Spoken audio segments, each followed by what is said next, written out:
headlines for this hour on VTV News. Prime Minister chairs meeting on progress of Long Thanh Airport.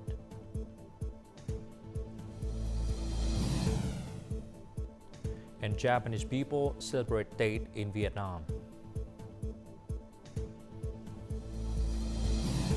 Later on in our world news, according to Putin, Russia open to talks on Ukraine issues.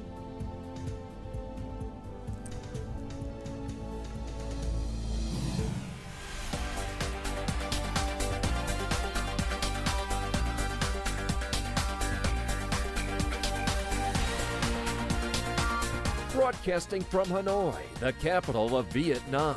VTV News starts right now. Hello, it's 3 p.m. local time in Hanoi. You're watching VTV News. On Saturday morning, Prime Minister Phạm Minh Chính chaired a meeting of the government standing committee to discuss progress on the Long Thanh International Airport project. The Prime Minister emphasized that the project must be completed in 2025, requiring all relevant ministries, departments, and local authorities to take proactive measures. He directed that any needed policy changes or mechanisms must be promptly reported. Following his recent site inspection, the Prime Minister noted that construction management remained unstable. He stressed that the project demands respect for timing, expertise, and decisive actions, calling for work to be carried out with utmost dedication while avoiding superficial compliance. The Vietnamese embassies in China and the Chinese People's Association for Friendship with Foreign Countries jointly held a grand ceremony in Beijing on the evening of January 24th to celebrate the 75th anniversary of diplomatic relations between Vietnam and China, January 18, 1950, 2025. Ambassador Phạm Thanh Bình highlighted major milestones in bilateral relations over the past 75 years, reflecting on how both nations supported each other during their revolutionary struggles for national liberation and development. He emphasized that the profound significance of their friendship, describing the two countries as both comrades and brothers. During the ceremony, art troupes from both nations performed various pieces that showcase their rich cultural traditions, celebrating the enduring friendship between Vietnam and China. Recently, the United Nations General Assembly adopted the United Nations Convention on Cybercrime. This document will be open for signature in Hanoi in 2025, officially titled the Hanoi Convention.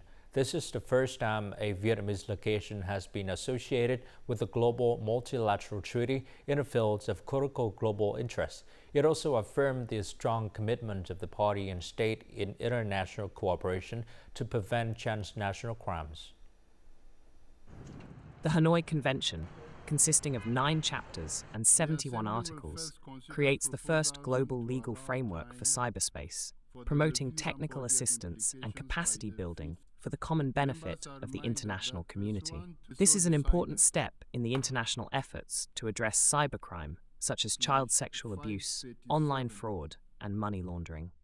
The establishment of such a convention on cybercrime will help ensure network security more conveniently. When all countries participate in this convention, we will have common standards to handle crime in cyberspace. Coordination on this issue between countries will be much more convenient.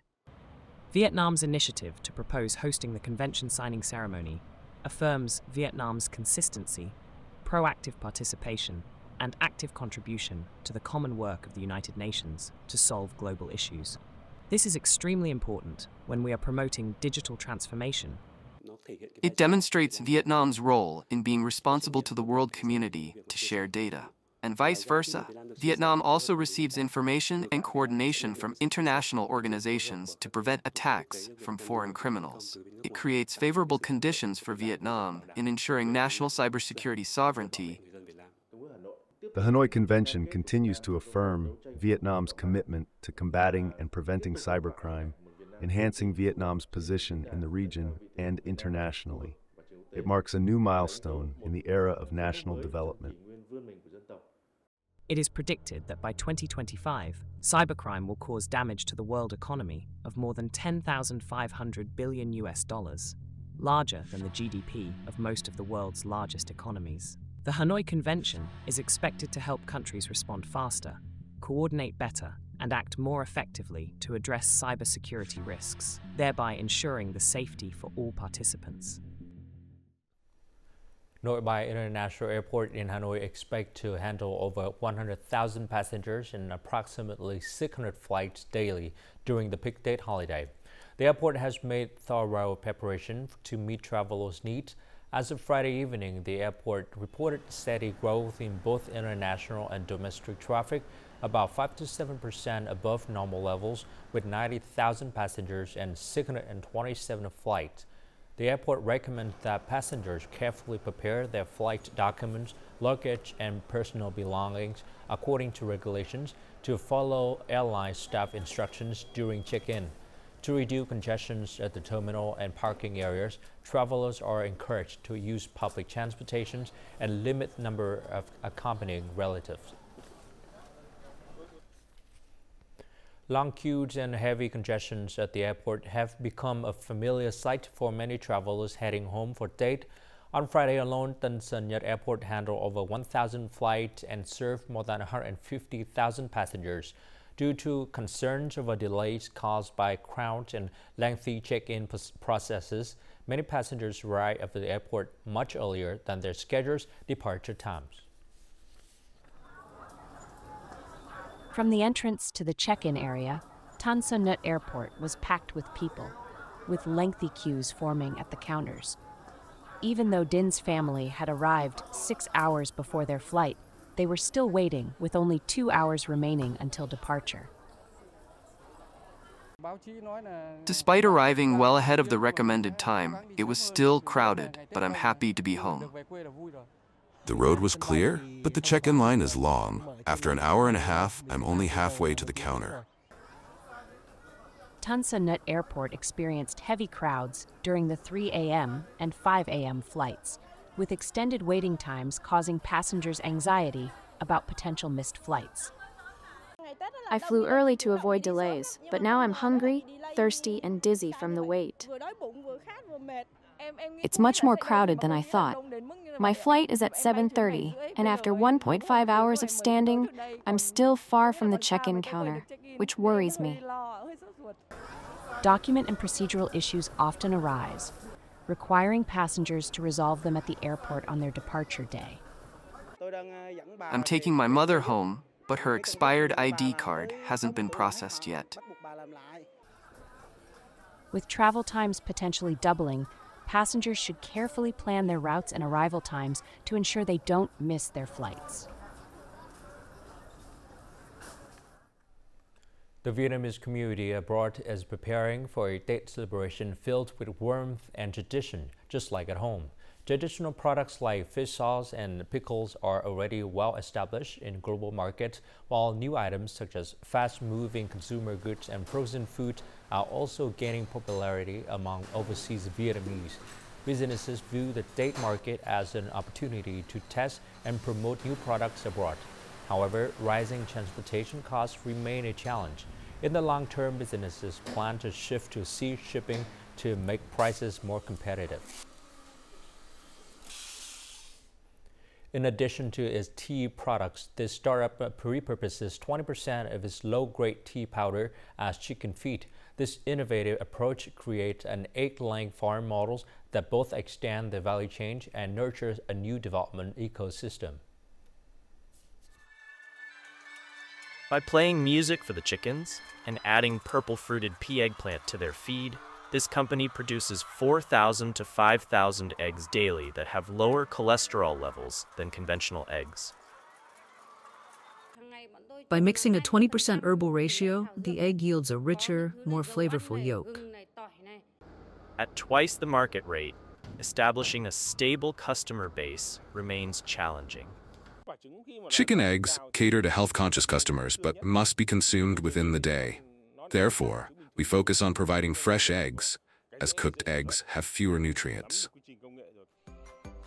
Chun Mi District has developed 2 potential 5-star OCOP products from the company's purple-fruited pea eggplant, while the nursery shows strong growth for this valuable herb.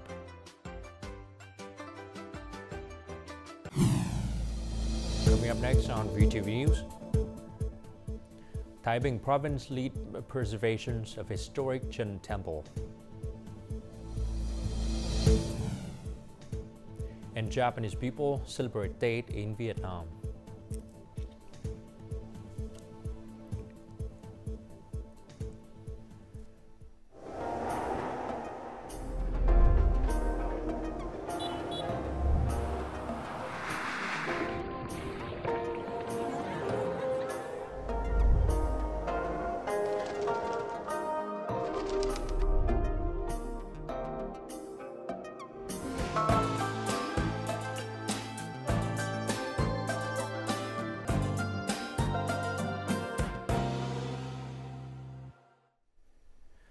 During Tết, thousands of overseas Vietnamese return to their homeland, each carrying unique stories of life in foreign lands.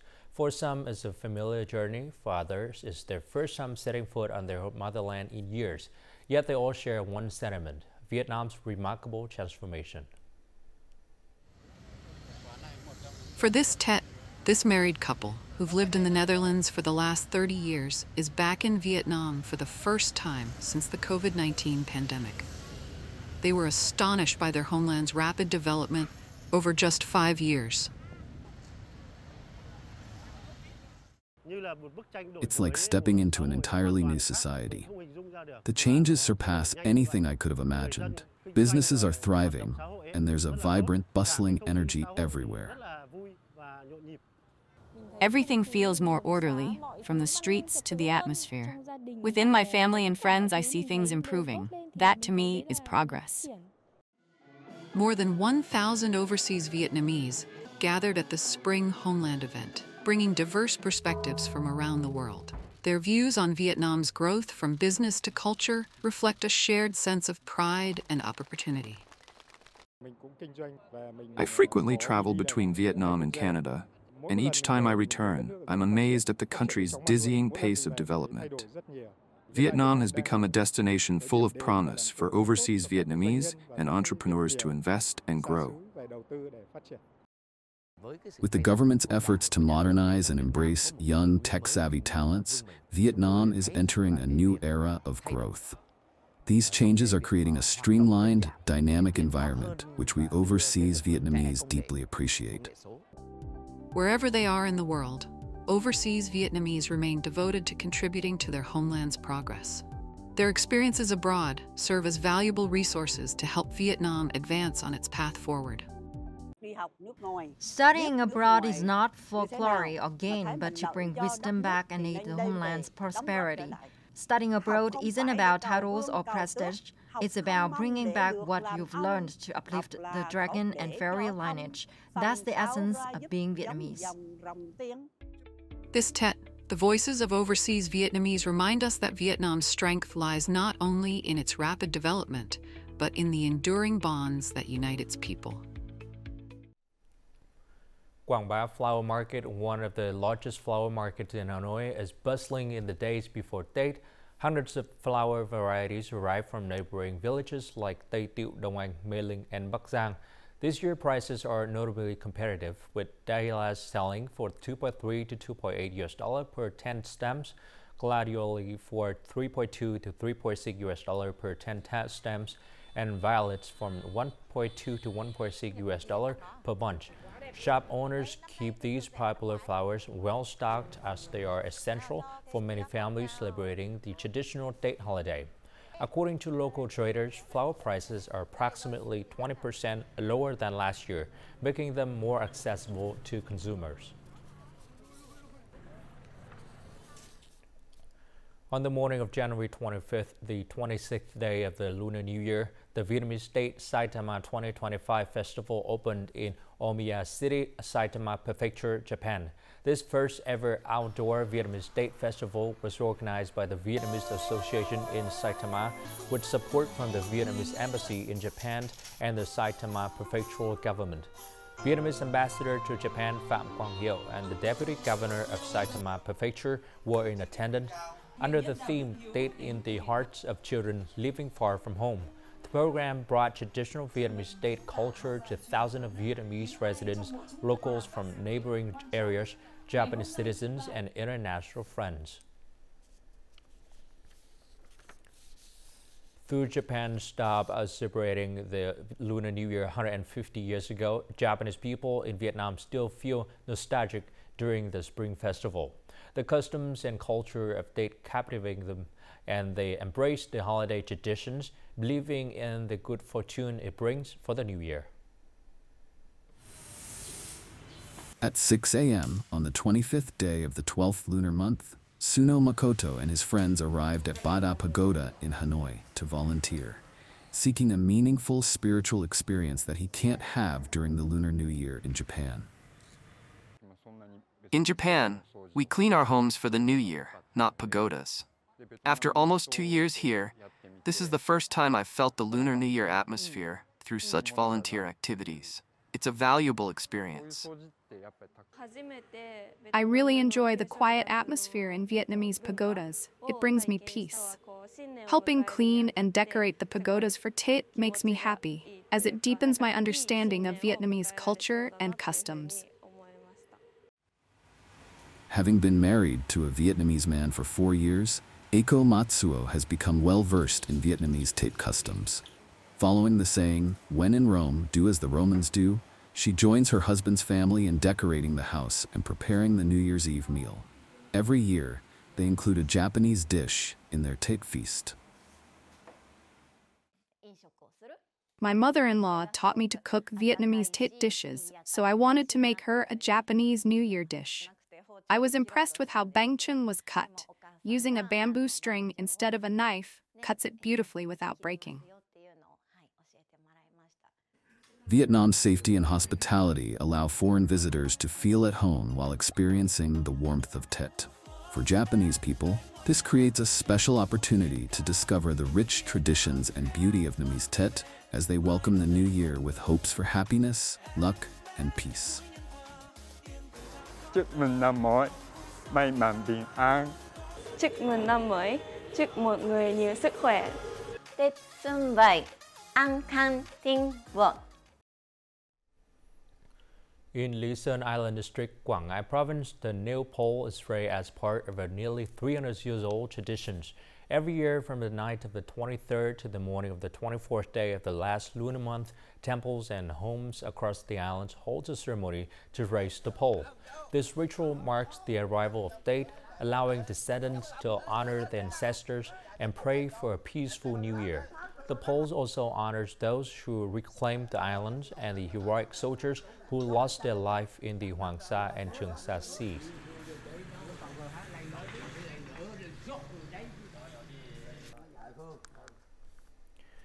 Thái Bình Province is historically recognized as the birthplace of the prosperous Trần dynasty. Here, King Trần Thái Tông was born, and it was from this province that the Trần clan gathered their forces and rose to power.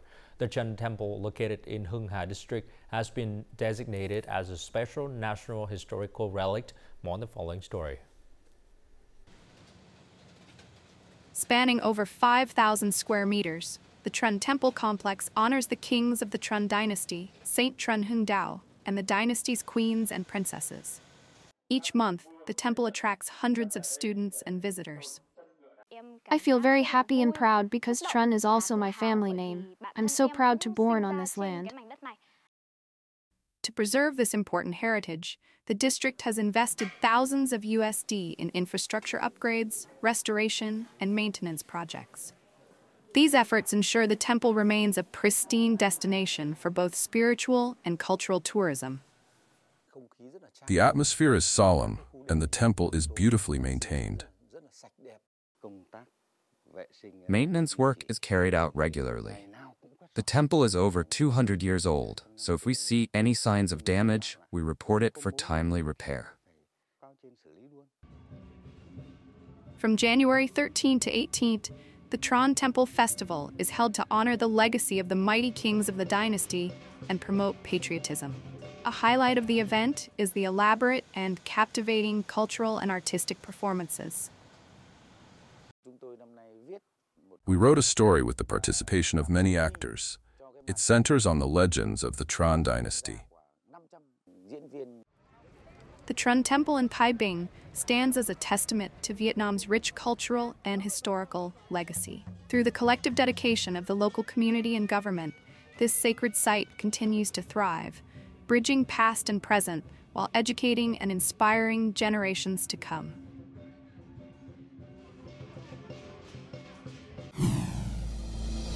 Coming up next in our world news, Russian President Vladimir Putin's Russia open to talks on Ukraine issue.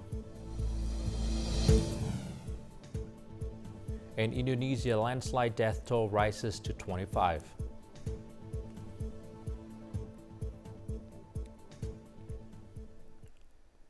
Russian President Vladimir Putin has expressed willingness to discuss key issues with United States President Donald Trump, including the Ukraine conflict and global energy prices.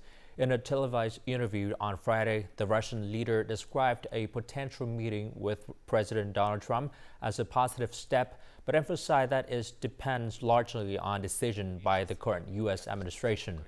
Regarding sanctions, President Putin noted that he does not expect the U.S. to ease restrictions on Russia, since such a move could affect the U.S. economy.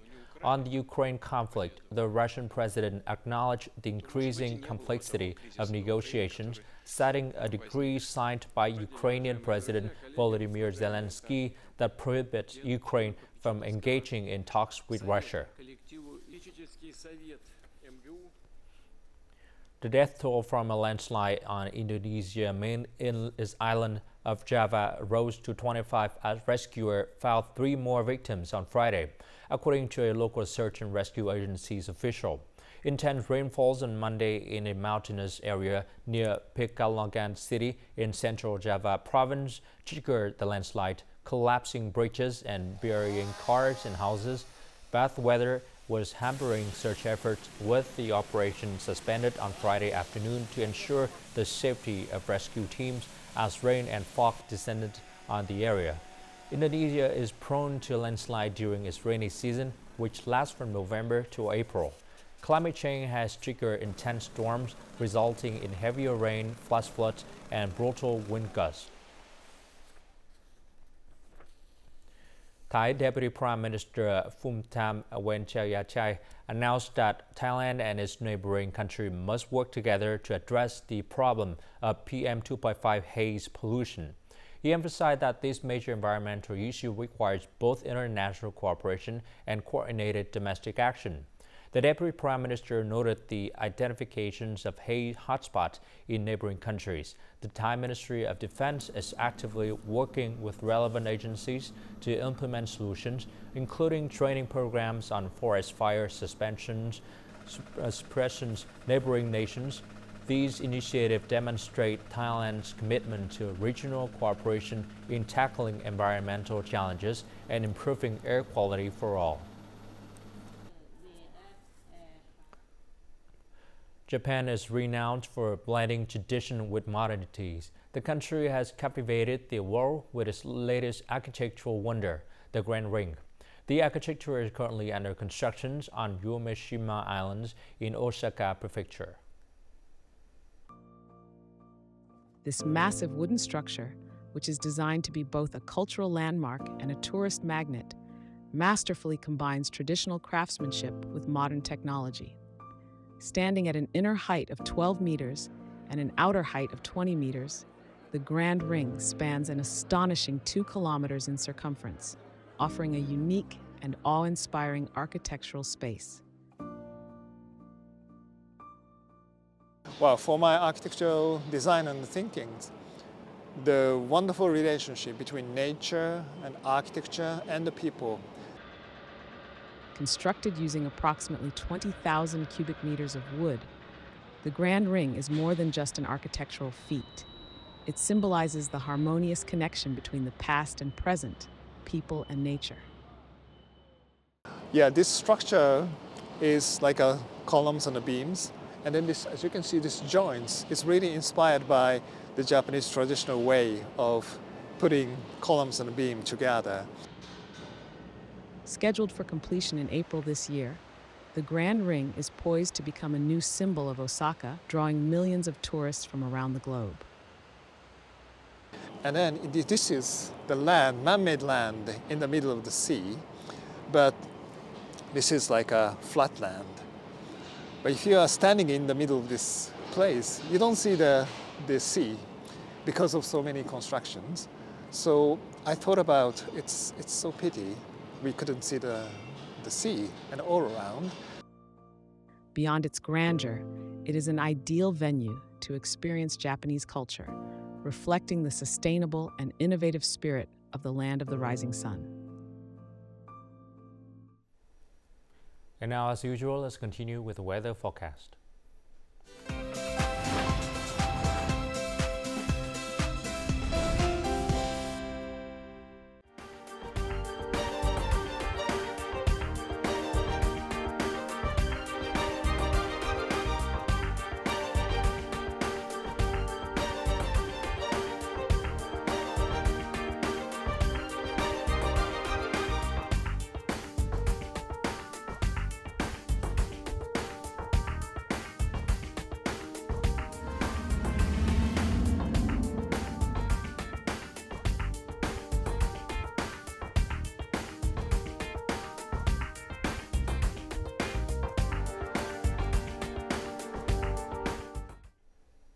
And that's all the news for today. To rewatch your program, you can log on to VTVgo.vn or download our mobile application VTVgo.